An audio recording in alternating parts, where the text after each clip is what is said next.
We are happy to be joined by the head coach of the TCU Horned Frogs, Sonny Dykes, joining us on Heartland College Sports. I'm Pete Mundo. It's great to have Coach Dykes here as we are just a few months away from getting the 2024 college football season underway. Coach, first things first, when you look at this time of the year in particular, it feels like it's the only downtime for you guys. The cycle never ends. The spring portal window just, of course, wrapped up. How has your schedule changed as a head coach, as a CEO, in this new world of college football, of NIL, transfer portal windows, and all the recruiting craziness you still have to do? Yeah, it's certainly changed quite a bit. For years, the last 2 weeks of April and really all of May, head coaches were on the road recruiting. And now that's really not the case anymore. We're not allowed to go out on the road recruiting anymore. Now assistant coaches go, and we kind of stay in and man the ship in some ways. And it's good in some ways and not great in others. I think we'd all like to be out there seeing recruits and high school coaches and building those relationships, but we can't. So that makes it a little frustrating. But there is so much that needs to be done now, and it does give you an opportunity to sit down really with your support staff and do a lot of planning. And, for us, we've got a really busy camp calendar coming up in June. We host a really big camp the very first weekend of June every year. We'll have about, 4,000, maybe 4,500 kids at that camp over those 2 days. And so we'll be busy. And so a lot of prep goes into that and gives us a chance to do those things. And as you said, used to be camps only in June. Now you're doing official visits in April and May and June. And so every single weekend now is busy. There's just something going on all the time, whether it's portal recruiting or high school recruiting or, meeting with your players, trying to maintain your roster. And so it's always changing, always evolving. You got to try to find out how to make it work for you and figure out what the best way to approach it is. Well, you mentioned that right there. I mean, of course, one of the most prominent transfers was one of your own guys, Dominic Williams, going to OU. How difficult is that to maintain your own guys? And we all have heard the stories of, teams back channeling to certain players. And I don't know if that happened in this case, but it certainly seems like you got to recruit your own guys as much as anybody now. Yeah, I mean, you do. I think you do. I think the biggest thing that you do, really honestly, is I think you have a chance to recruit them every day. I think that, and the way you do that is, you provide them with opportunities to get better. I think the players, you want to get better. They want to be pushed. They want to feel like they're being taken care of. And so there's really a lot of different ways to do that, I think that you have to be really good at everything you do. In other words, your strength and conditioning coach has to be really good. The players have to feel like they're getting his maximum attention and they're the greatest ability to improve as an athlete. And that you're also doing things to keep them safe and keep them fresh. That, you're providing them with all the nutrition that they need to improve and to get better. And that you have the best training staff, the best medical staff, the best academic help, the best academic support, the very best when it comes to equipment. I mean, just all the things are important. And those guys are evaluating those every day. And then I think the next part that's probably more important is they're evaluating, are these coaches making me better? Do I feel like that I have a chance to reach my potential in this scheme or from this position coach or from this coordinator or from this head coach? And so if you check all those boxes, then I think you have a chance to hold on to the guys on your roster that you really want to hold on to. And then I think people kind of discount that first part and they think it's really all about money. And it's really no different than any of us that are out making a living right now. Is some of us, the only thing that we care about is how much money are we going to make, and other people, care about other things, the work environment and all these other things. And so, I think what you have to do is you have to understand that these young people are just like all of us. I mean, they want to get better and they want to be someplace where they feel like they can reach their potential, but they also they also have financial obligations and their family has financial obligations. And so all that together, I think is important into how you retain players. And, sometimes, players kind of get to the point where, they reach that deal where they say, okay, look, I got to go somewhere else to get the kind of money that I think I'm worth. And if that's the case, then, you wish them the best and they move down the road and you don't have any kind of ill will against them or hard feelings. It's just part of doing business. And I Yeah. think that's kind of where we're at now in college football. And, I know a lot of people like to complain about the way it is. I actually like it. I like the fact that, number one, the players are compensated. And I think number two, I like the fact that guys have options. If they don't want to be someplace and they feel like they can't be the best version of themselves, and they can move on. And I think that we've all had that opportunity as coaches. And now I think the players need to have it as well. Well, how about you? And you look at this team, Coach, obviously, first year at TCU, incredible run to the national championship. This past season, 5-7. What is your outlook? What is your message to your guys where you look at this schedule and you say, okay, what are we looking at? What are our goals? What are the expectations coming off of 2 years ago? And then, of course, how last year went. Yeah. I think you learn a lot of lessons. We've had 3 completely different springs, around here than we have in the past, than I have anywhere in the past. I mean, it's just been 3. You come in and you have a new roster. The first year, you're trying to learn the guys. The second year, you're trying to deal with playing all the way until the middle of January. And how's that going to affect your spring?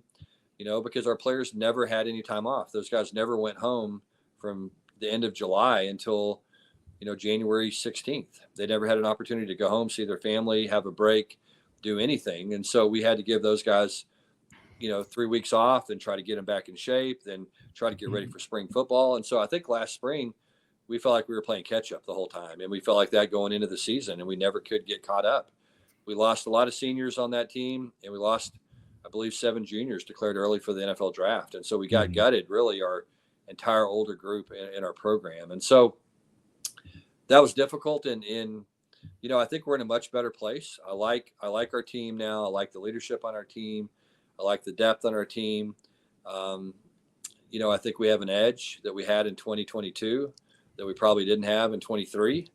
And so I'm excited about this group. I really am. And I'm optimistic. And I think, we're in a lot better place right now than we were a year ago. I mean, night and day, better place. And so that leads me to believe that, that we'll have a different kind of season than we did.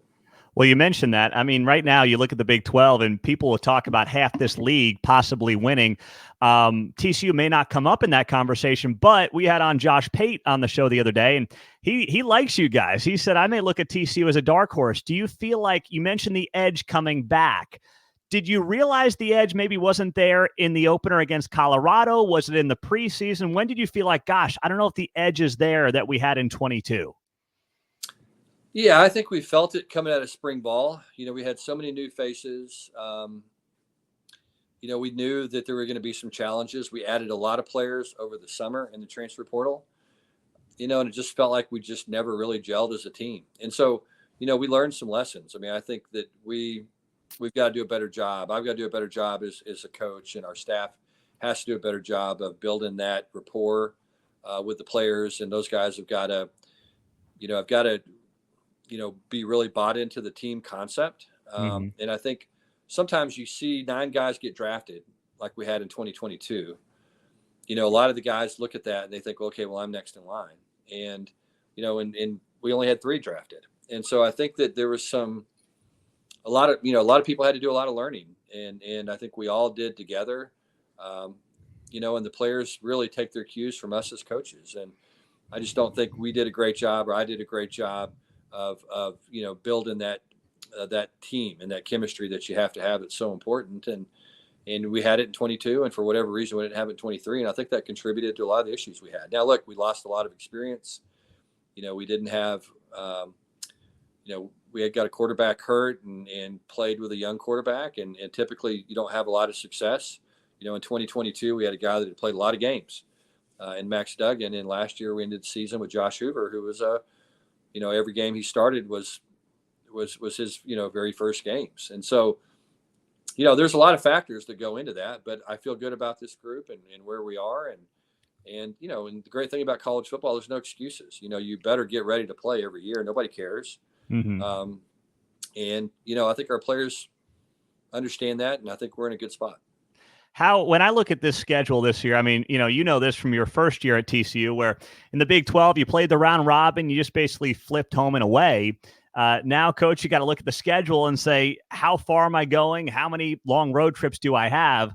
I think you guys ended up travel-wise getting it pretty favorably. You've got to go to Utah in mid-October, but that's coming off a bye. And then you got to go to Cincinnati. But outside of that, it's a lot of the old Big 12 footprint. How much now do you analyze in this new Big 12 what your travel looks like, and how does that impact preparation?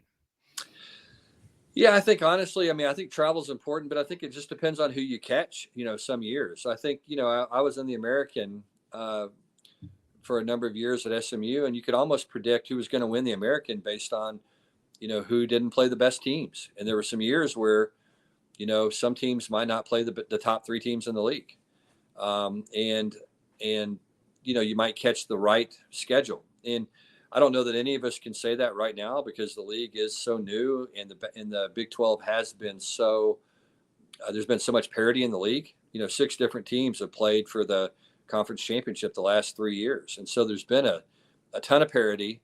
I think there's going to continue to be. I just think that's the way the league is built. But travel is an issue. Can be an issue certainly when you're talking about flying from. Arizona to Florida, or all the places that we're going to have to travel across the country. But I think really just catching the right teams in any year can contribute to who's playing in that championship game as much as anything else. What do you look at, Coach, the future of what this league looks like? I mean, if you guys open up against Stanford, who's now in the ACC, which if you told anybody that a few years ago, they would have looked at you like you're insane. How does all this end? Where does this go from a Big 12 perspective in particular? Well, I think we're very fortunate that we had the leadership that we had with Brett Yormark coming on as the Pac-12 commissioner and stabilizing the league. And jumping in front of the Pac-12 to renegotiate our TV rights, I think was probably the most important thing that has happened to this league really since the beginning of the Big 12. Had he not done that, I mean, there's no telling how this thing would have ended up, for the Big 12 and a lot of institutions in the Big 12.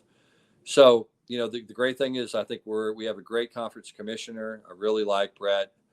I think the league is really strong. I think we're all committed to football. I think some teams are going to have an opportunity to become, the new Oklahoma. I think Oklahoma won 16 out of 20 Big 12 championships, I think, at one point or something like that, a bunch of them.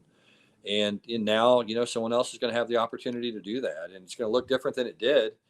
But, who knows how this thing's going to play out. And it's going to be great games week in and week out. I think there's going to be a ton of parity, and it's going to be probably as an exciting of a league as there is anywhere. And Coach, on that front, you made some interesting comments last week. I saw noting that the Group of Five and the Power Four are just in totally different places. They're playing different sports, it feels like now. What does that look like from the standpoint of maintaining the Big 12 status in that Power Four? Because some want to call it now a Power Two. They want to say the SEC and the Big 10 are the Power Two, and then there's everybody else. How do you maintain that status as a Big 12 conference, and TCU obviously playing a major role in that? Well, the biggest thing is have success. I mean, I think that's the whole thing. I mean, you can talk about whatever you want to talk about, but you have to go out there and you have to, at some point, you got to play the games, and the games have to matter at some point. And I think that's what's good, is that they're going to. And I think when the games matter and people look at the body of work in the Big 12, I think they're going to have a ton of respect for what they see. And so I think that's what we're all going to have to do, is put a good product on the field, play well when we play out of conference games. We're going to have to go play good people, and we're going to have to win those games as a league to build our credibility. And then we're going to have to, fill our stadiums, and our fans are going to have to be engaged with the programs. And I think all that matters in today's world. I think you go and you look at TCU's history long before I got here with Coach Patterson. I mean, they had a tremendous amount of success. They won a bunch of big games. I just saw, a stat the other day. I think since 2014, there's 9 teams that have a winning record against ranked teams, and TCU is one of them. And so, we have to win those games. When you're playing ranked opponents, you got to figure out how to win. And so it's there's opportunity out there, and it comes down to who's going to be the best. I think at some point, the logos need to quit mattering so much. And I think right now it seems to be all anybody wants to talk about is the logo and what league are they in, and where, because look, it's like I talked about the other day. Somebody asked me, and I talked about the difference between Alabama and Louisiana Tech. And that certainly wasn't a shot at La Tech. I loved my time at La Tech. I was very fortunate to be the head coach there. We had a lot of success. We won a lot of games. We beat a lot of Power 5 programs when I was there. And it's going to be hard for those teams to continue to do that, though, with NIL and the way that things are now in the transfer portal. It goes back to what I talked about earlier. When you have limited resources, it's going to be difficult for your players to stay. And so what happens now is a lot of smaller schools become almost like junior colleges. Mm-hmm. And that's not the way it's supposed to be. And I wish it wasn't that way, but it just seems like that's the way it's headed. It's going to be fascinating to watch it all unfold. He is, of course, TCU head coach Sonny Dykes. I'm Pete Mundo. You're watching us on Heartland College Sports, your home for all Big 12 coverage. And you can hit that subscribe button right below the video and, of course, on the podcast, and check us out on the website as well. Coach Dykes, thanks so much for the time. We appreciate it. Thanks, Pete. It's good talking to you as always.